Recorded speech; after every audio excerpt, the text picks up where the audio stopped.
Excellencies, I am pleased to address the high-level political forum this year on behalf of 66 members of the group of Friends of Children and the SDGs. We are at a critical moment in our journey towards sustainable development. 2 years since the COVID-19 pandemic began, we are experiencing increasing global economic distress and a cascade of new and protracted crises.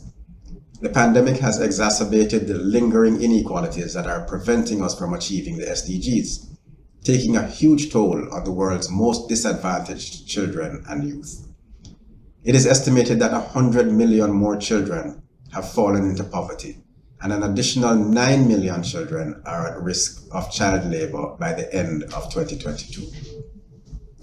As we stand less than a decade away from the deadline set for the achievement of the 2030 Agenda, our actions and work on the SDGs as governments, as institutions, as UN agencies, and as individuals become more crucial.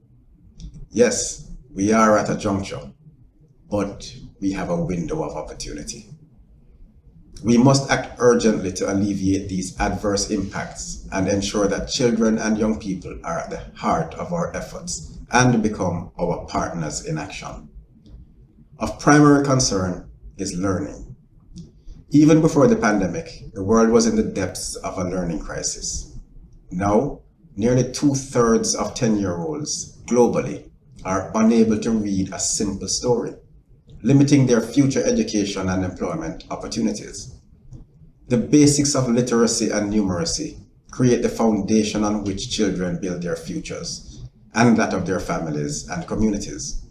It is impossible to build back better and advance the implementation of the SDGs if a generation is not empowered with the quality learning and skills that are their right.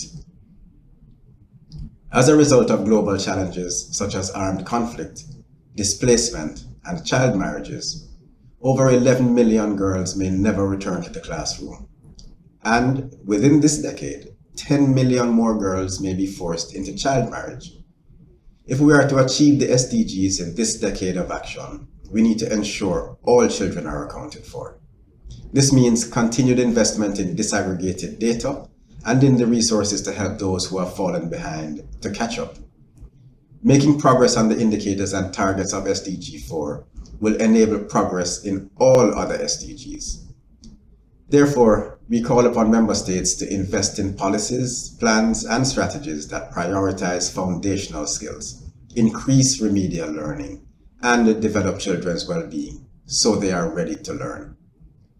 To quote a young advocate from Jamaica, Mr. Keno King, who addressed our group last month on this very issue, every child can learn. Every child must learn. Let us come together at the Transforming Education Summit on 19 September and commit to addressing the learning crisis as a priority. Excellencies, achieving the SDGs requires us to put children and young people at the heart of our efforts.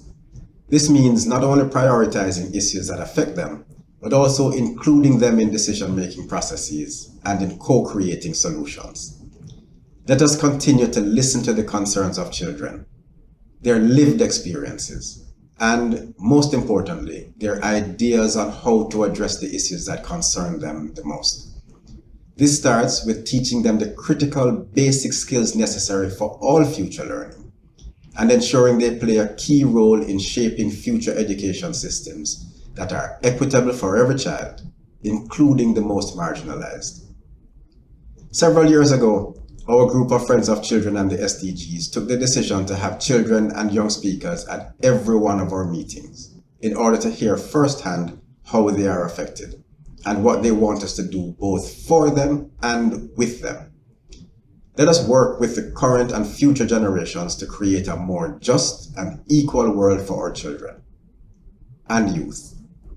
Listening to the voices and ideas of children and youth helps us progress and shape a brighter, more prosperous future for us all. Thank you.